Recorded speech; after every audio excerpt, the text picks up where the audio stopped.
बुलंद होते हैं वो अक्सर अपनी ऊंचाइयां छू ही लेते हैं।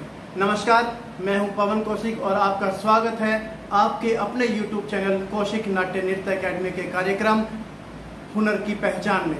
आज मैं फिर आपसे एक ऐसे हुनरबाज, एक कलाकार और एक ऐसे स्टूडेंट से मिलाने जा रहा हूं जिसने अभी जो फिलहाल 10th CBSE का रिजल्ट आउट हुआ, उसमें जिली ट्रैवली स्कूल में पढ़ते हुए उस बच्चे ने 98% परसेंटेज उन्होंने हासिल की और पूरे स्कूल में टॉप भी किया।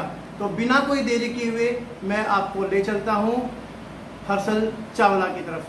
तो चलिए चलते हैं हर्षल की तरफ। हर्षल, सबसे पहले तो आपका स्वागत है हमारे YouTube चैनल कौशिक नाट्य नृत्य अकेडमी पर और कार्यक्रम का नाम है हुनर की पहचान। तो आप में वो हुनर है जो आपके स्कूल ने तराशा है, चाहे वो एजुकेशन हो चाहे वो किसी भी फील्ड हो।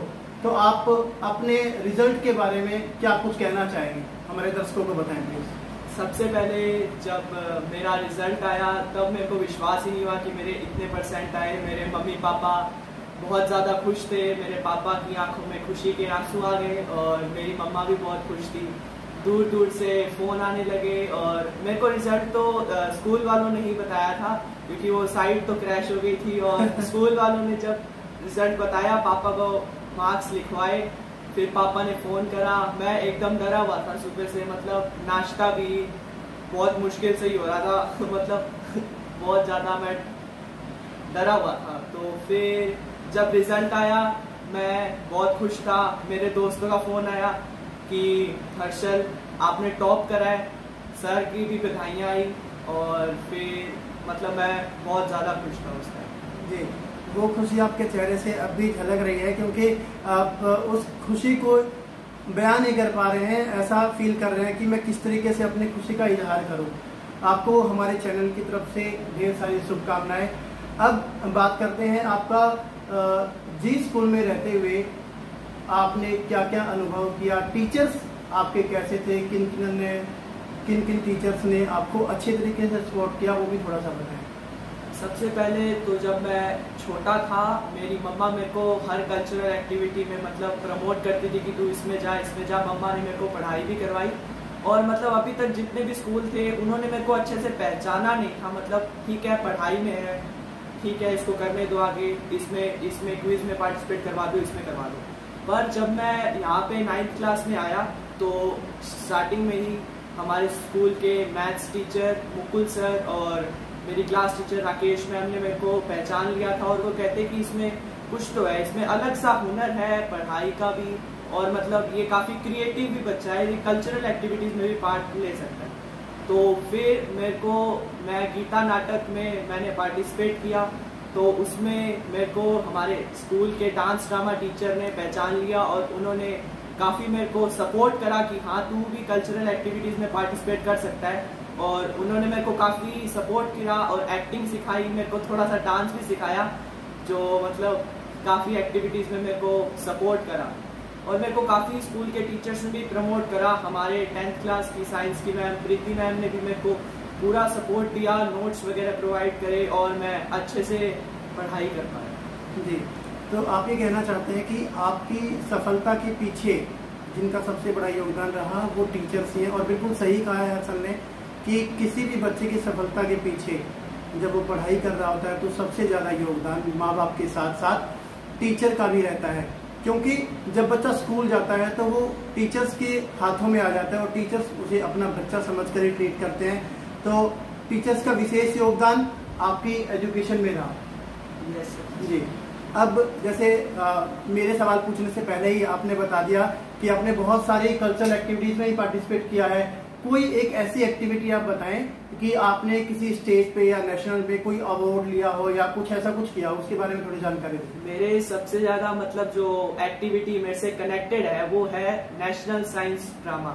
वो NSF की तरफ से वो करवाया जाता है हर साल और उसमें हम स्टेट लेवल तक गए, नेशनल लेवल तक गए थे, पर स्टेट लेवल पे मैंने बेस्ट एक्टर का अवार्ड भी हासिल करा था और मैं बहुत खुश था।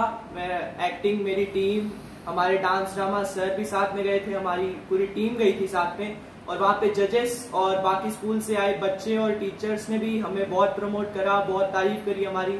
हमारे कोऑर्डिनेशन की और हमारे एक्टिंग स्किल्स की, मतलब काफ़ी अच्छी एक्टिविटी रही थी। मैंने बहुत एंजॉय करा और मैंने काफ़ी कुछ सीखा वहाँ से। मतलब मैं पहली बार घर से इतनी दूर इतने दिनों तक गया था, कलकत्ता तक नेशनल लेवल पे, तो उसमें भी बहुत मज़े करे हमने, बहुत मस्ती करी। हमारी स्कूल की टीम गई थी, बहुत मज़ा आया उसमें भी। वो बहुत एक्टिविटी मेरे दिल के बहुत करीब है। जी, आपसे ये सवाल पूछना चाहता हूँ कि आप बड़े होकर एक एक्टर बनना चाहते हैं या आपका कोई और एम है जो आपने टारगेट अपना सेट किया? जी, एक्टर तो मतलब एक्टिंग जो स्किल है वो तो मतलब मेरी एक हॉबी बन गई थी, लेकिन मेरा अभी मैंने गोल डिसाइड करा हुआ है कि मैंने अब डॉक्टर बनना है, क्योंकि मेरी मम्मा की वजह से, वो मेरी मम्मा चाहती थी कि एक मतलब मेरा जो एक बच्चा है वो देश सेवा करे और एक बच्चा मानव सेवा करे। तो मम्मा ने मेरे को मानव सेवा में मतलब डॉक्टरी में, और मेरी छोटी बहन है उसको देश सेवा मतलब आर्मी ज्वाइन करने के लिए प्रेरित करा हुआ है। तो मतलब हम दोनों भी अब खूब मेहनत करते हैं। वो भी अभी छोटी है तो मतलब वो भी खूब मेहनत करती है और मतलब मैं भी अपने गोल की तरफ पूरा अग्रसर हूँ। हर्षल का कहना ये है कि इनका जो फैमिली बैकग्राउंड है वो उन्हें इस तरह से सपोर्ट कर रहा है कि एक बच्चा तो देश की सेवा करेगा और एक मानव सेवा करेगा। तो हर्षल का जो टारगेट है वो है डॉक्टर बनने का। डॉक्टर बन के वो सभी जनों का इलाज करना चाहता है, जो भी, चाहे वो मानसिक रूप से परेशान हो, चाहे वो शारीरिक रूप से परेशान हो, तो उनका इलाज करके उस अपनी सेवा भावना उनमें डालना चाहता है। और उनकी छोटी बहन, वो भी कितने साल की है? वो अभी 6 साल की है।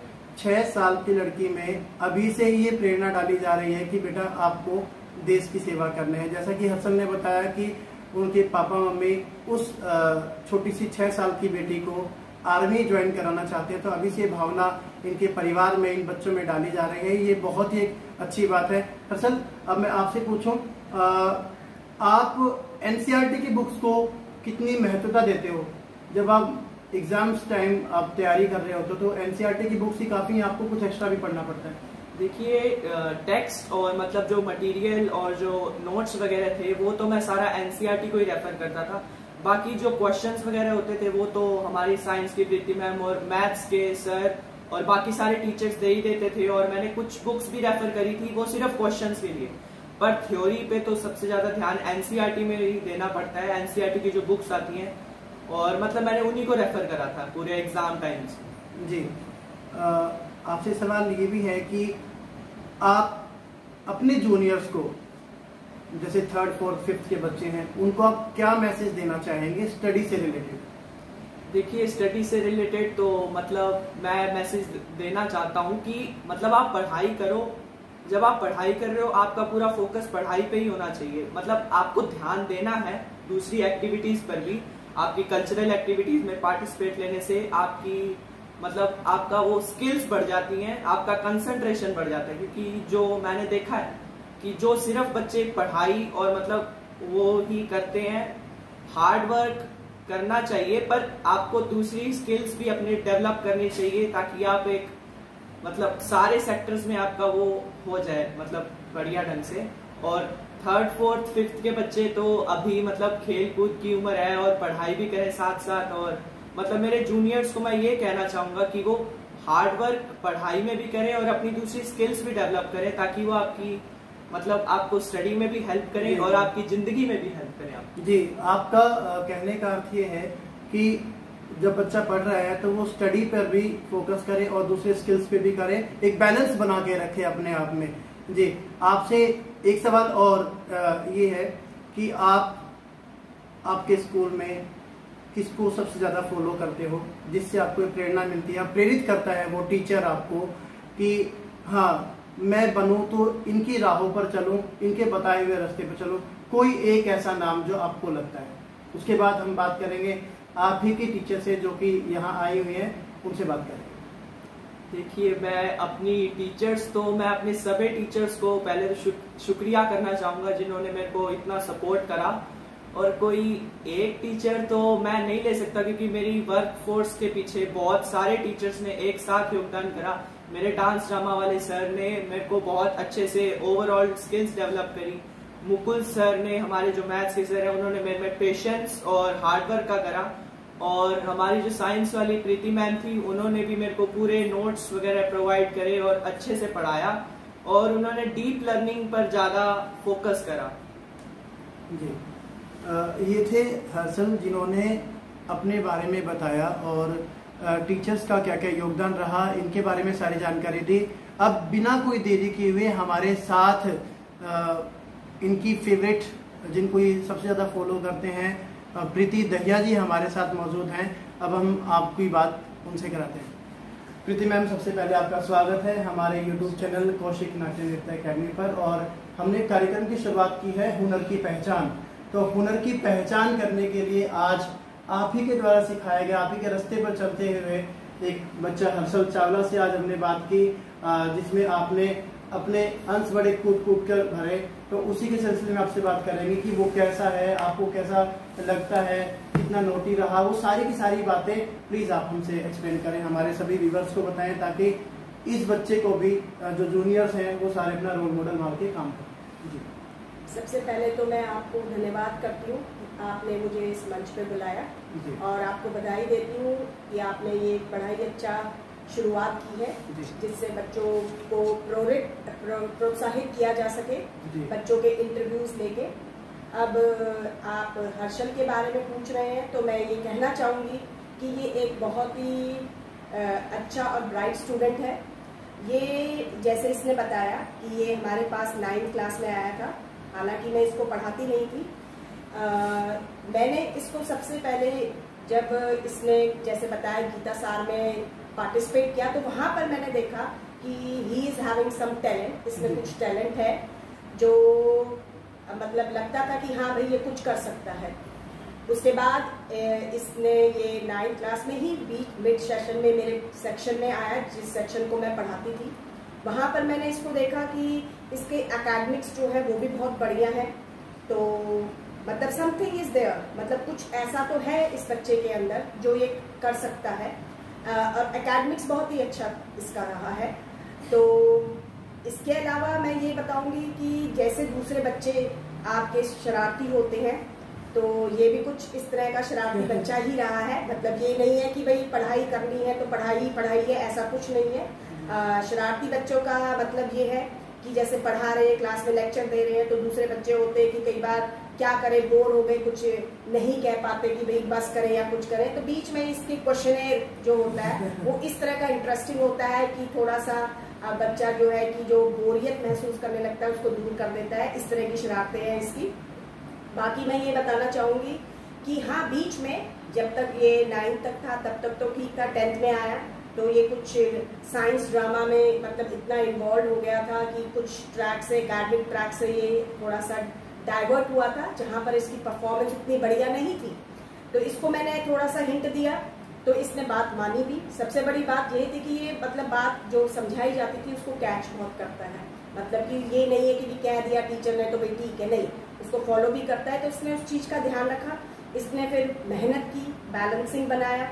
और प्लस पॉइंट ये था कि जो इसने मतलब गेन नहीं किया था, जो एकेडमिक लॉस था, तो इसने डायरेक्ट कहा कि मैडम मेरा ये एकेडमिक लॉस है, तो मुझे ये बातें। तो मैंने इसको कहा था कि भाई आप बीच में पूछते रहा कीजिए हर टीचर से, जहां पर भी आपको लग रहा है तो वो आपका कवर अप हो जाएगा। इसने वो हार्ड वर्क किया, उसको कवर अप किया इसने।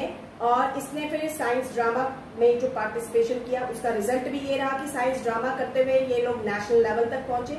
और मेरे ख्याल में 2 साल लगातार, 3 साल लगातार ये लोग स्टेट लेवल से नेशनल लेवल तक गए हैं स्कूल में। और इसने 3 साल मेरे ख्याल में पार्टिसिपेट किया है। आई थिंक 2 years इसने पार्टिसिपेट किया है 2 बार, और दोनों बार ये वहां पहुंचा है। कुछ न कुछ अच्छा रिजल्ट इसका आ रहा। और एकेडमिक्स में इसने बहुत मेहनत की और उसको कवर अप करा इसने। और लास्ट मोमेंट पे तो इसका ये था कि जो शरारते वाले इसके क्वेश्चन थे उसके अंदर भी इसने जो क्वेश्चन जो इसने मिस किए थे या जो टॉपिक मिस किए थे, तो वो क्वेश्चनेयर होता था इसका, तो वो भी इसने कवर अप किया।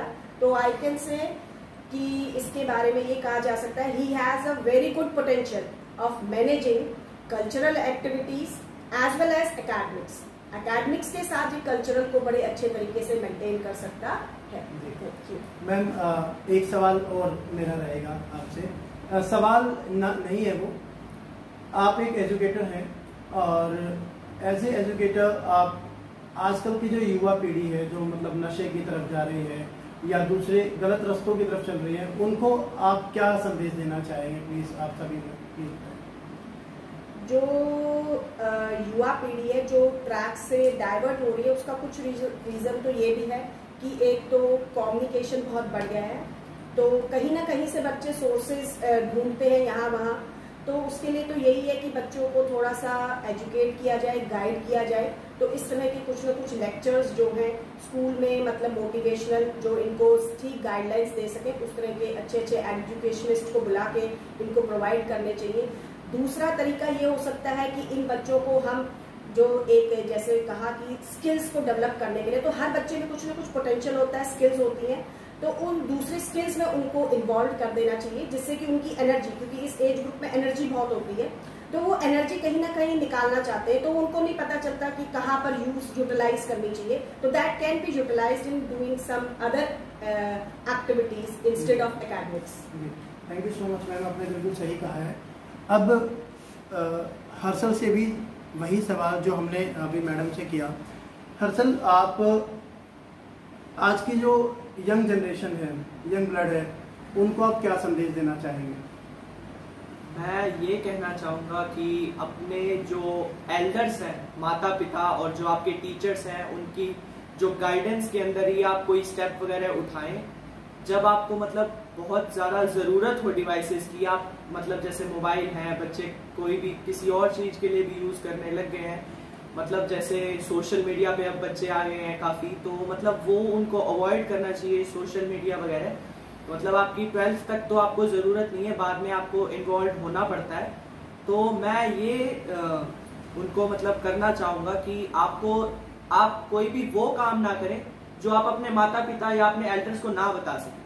अगर आप वो काम कर रहे हैं जो आपको लगता है कि इनको नहीं बताना चाहिए, तो वो गलत है उस एज पे। जी, तो आज का हमारे साक्षात्कार जो हर्षल के साथ हुआ और उनकी टीचर प्रीति दहिया मैम के साथ हुआ, बड़ा ही अच्छा रहा। और हर्षल की तरफ से और मैडम की तरफ से और हमारे यूट्यूब चैनल की तरफ से आप सभी व्यूअर्स को यही संदेश है कि आप सभी सोशल मीडिया से जुड़े तो सही, लेकिन उसका दुरुपयोग ना करें। आप सही रास्ते पर सोशल मीडिया का यूज करें और छोटे और बड़ों की रिस्पेक्ट करना सीखें। Thank you so much. आप चैनल को सब्सक्राइब कर दीजिए, लाइक कर दीजिए, शेयर कर दीजिए। आपसे फिर मिलेंगे एक नए इंटरव्यू के तहत एक नए बच्चे के साथ। Thank you so much.